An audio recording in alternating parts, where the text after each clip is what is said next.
Like I fell in love with doing fraud so much to the point I wanted to learn everything about the bank. It got so bad to I would call about an account, a discrepancy with an account, and I knew more than the person on the other line. I was like, no, what you got to do is you gotta transfer me, and they have to verify these transactions to lift the hold. Cause like, no, it's a hard hold. I say, no, they'll lift it. I had a block before. I know what I'm talking about. And then it'll work. I be knowing more than what they know, and they work there. I'm like, it's crazy. It got so bad. Okay, so let me tell you about this bank. It was called First Charter.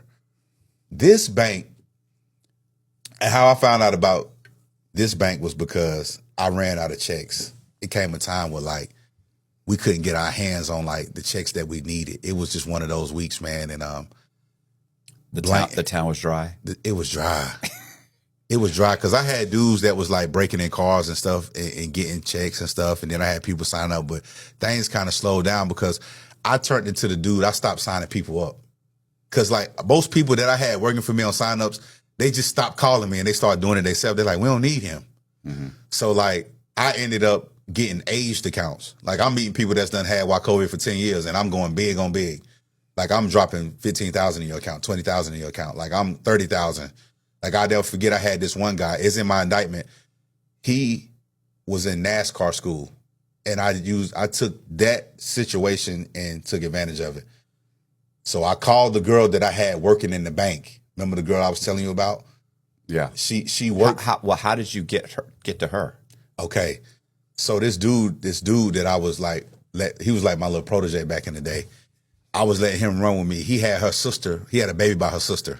So I found out my baby mama's sister didn't work at the bank. I'm like, man, plug me in, man. He like, I got you.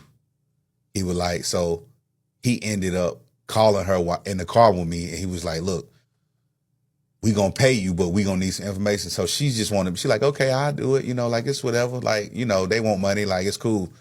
So we did a little test run, and this guy we had that he found, he was in NASCAR school. He was wanting to be a NASCAR driver. It was weird. But I mean, he was in school to be a NASCAR driver. So we would put tuition on the checks. And she was like, oh yeah, his limit high. He, I guess he had a joint account with his parents or something like that. So their limit was like outrageous. So like we was writing checks for like, I started off low. There's a female guard that came to work in my dorm. Lady calls my name for a visit. And when I go up to get my pass, she's got her hand on the pass. And I'm like, what are you doing? Right. I'm trying to go to visit. She's like, I seen you over there getting ready. I'm like, I grabbed the pass. I'm like, I ain't got time for this shit. I got to go. When I ignored her, she just started pushing even more. Yeah. Like trying to make small talk. And she'd come out there, shake my locker down, like trying to make small talk. I'd get up and walk away. And so one day, I'm walking past the chow hall. She was outside behind the chow hall. You know, if they say, hey, inmate, that's everybody. Yeah, you just keep walking. You guys keep walking. If they call your name, oh, shit. She calls my name. The officer that I'm talking about. Yeah. I kept ignoring. She calls my name. She's outside the back of the chow hall. I'm like, damn, I got to walk over here to her.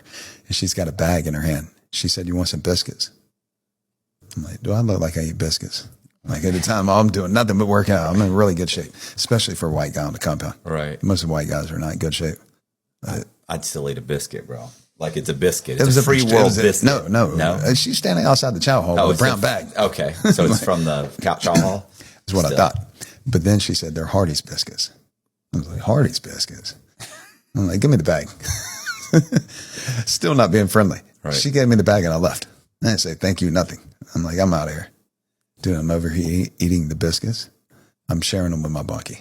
Mm-hmm. And while I'm eating the biscuit, I'm like, dude, she just risked her entire career. Like, that's a jailable offense. Yeah. She just risked her entire career. I didn't ask. What is she going to do if I do ask? Right. And then I just press the gas from there. There's a female guard that came to work in my dorm. She comes to work with a blue cloth in her lunch pail, like hidden down at the bottom. We tape it up in the bathroom and like a shirt from the street. Put the shirt on, tape the blue thing. You know, now you don't need a background. You could just take a picture and they could change the background. Yeah. But back then we taped up the blue background for the ID. Got the IDs made. She had them made online. Mm-hmm. Got the IDs made, birth certificate. I got an airline ticket from Atlanta, Georgia to San Diego. Because when you get to San Diego, you just walk across the border. So what she had to do was bring a officer uniform, the whole uniform, the BDUs, the zip-up jacket with the big fur on it, the hat, the whole thing, sunglasses, to my work at maintenance, to the maintenance building, right? So she was like, okay, cool. She brings it. I get dressed right underneath the guard tower. So when they're looking out of their guard towers, they're always looking out. Right. I Yeah, get they're not dressed. walking up going. No, I got dressed right at the base of the guard tower, like outside in a trash pile. There's like a trash pile for maintenance that's got a bunch of metal and stuff. I'm laying in there getting dressed. And when I got up and walked out of there, dude, I had a co-defendant that left with me. We walked right past two officers that knew us. Like they're in a conversation and we walk right past them. We get in her vehicle, the chick. Yeah. Like she's right outside the maintenance building. She drove a white Expedition. I don't know where she got it from, but it blended in with all the white prison vehicles. Right. And so she drove that. We get in the vehicle. We still got to get off prison grounds. The plan was when we left that morning, she was going to a doctor's appointment, like right down the road from where she was from. Right. And then a buddy of mine was going to pick me up in that area to take me to Atlanta to the airport. And is she going back to work? Yeah. Okay. She's going to work. Her alibi was she was at the doctor. When I call my buddy, we're riding down the road. We're gone. We're off prison grounds. Right. I'll call my friend. I'm like, hey, bro, you going to be there? He's like, I can't come. I'm like, what? He said, my kid's in the hospital. Told me to go with his little brother. I'm like, dude, I don't even know your little brother. He's like, it's cool. Just go with You don't him. have a lot of options. Yeah, there's no other options. Except when she's hearing this, she's like, don't worry about it. I'll just go with you. I'm like, no, because that was never the plan. Right. She doesn't know that at the time. Yeah. There's never a plan of her really coming. Right. So I'm like, no, stick to the plan. And so when I go meet this kid, dude, as soon as we're riding down the road, he's like, oh man, I hope I don't get in no trouble. I don't want to get caught for this. Now we're riding, we got correctional officer uniforms on, right? Right. We look like police in this little small town riding around. Nobody knows I'm with this guy. Yeah. I'm like, dude, relax, chill. But the dude doesn't want to let me use the phone. I'm like, dude, let me use the phone or I'm going to have to take the phone. He's like, there's no option. Just give me the phone. So he gives me the phone, but he had already called the cops. I called the chick and she said, I know where you're at. It'll take me like 45 minutes to get there. Right.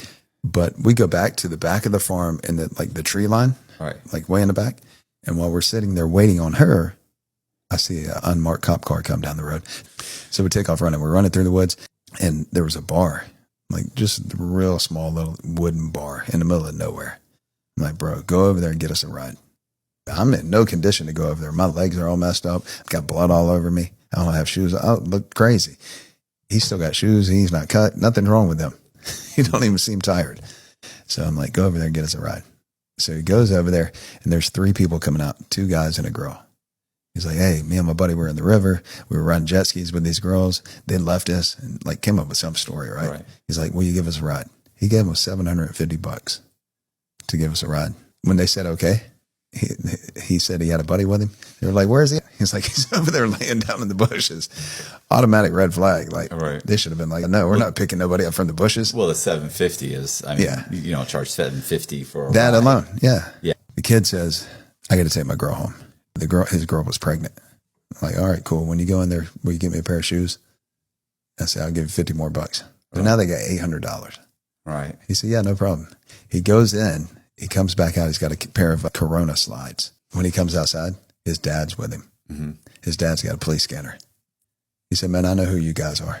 I've been listening to it on the police scanner all day. When I was locked up, they took my daughter away from her mother at like 2 months. So I'm sitting in jail, just stressed. Like it was the worst feeling ever. I felt like my daughter was locked up and I was locked up. So when I came home, well, I don't have a case. So I'm home. I'm her dad. Let me get my daughter. Once they have them in the system, it's hard. And I'm on parole, and I'm on gang parole. So I was like, what do I have to do to get my daughter? And they were like, well, you don't have to do anything. You're not a defendant in this case. Your daughter's mother is. So I said, so when it's court, it was like 2 months away or 4 months. I don't remember the exact numbers. Don't hold me on that. Let's give worst case scenario. What would I have to do if I go to court and they said, be in a drug program, get a parenting class, whatever. I did everything on my own. I didn't wait for them to tell me. So I did everything. I go up to court. The supervisor says, well, he's not a defendant, so if we get a letter from his parole saying that, you know, that he's been, you know, doing what he's supposed to do, we'll give him his daughter. So we were going into lunch. I told my lawyer, I was like, I'm going to go for it. I'm going to take a cab to my parole office, and I'm going to get a letter from my parole officer. I went over there. He wasn't there. I asked the supervisor to speak to the supervisor. I told the supervisor, I said, listen, I could get my daughter right now if I just get a letter saying that I've been compliant and I haven't gotten in any trouble. And he was like, well, your parole officer's not here, so I can't do that. I don't know. So he said, listen, this is what I'm going to do for you since you're so adamant. I'm going to give you this letter. Yeah. But he said, if you did anything, even a little bit, came high one time, I'm going to violate you. You're going to go up north. So do you really want this letter? I was like, I want this letter. So I jump back in the cab. I go to court. The lawyer for ACS says, he doesn't need to do programs or anything, but you know, we just want to know that everything's okay with his parole, you know? And they were going to push it longer and make a big case out of it. And I just was like, bam. And the judge was like, I have never seen anyone do what you just did. And he said, let me ask you one question, though, before I let you know if you could have your daughter or not.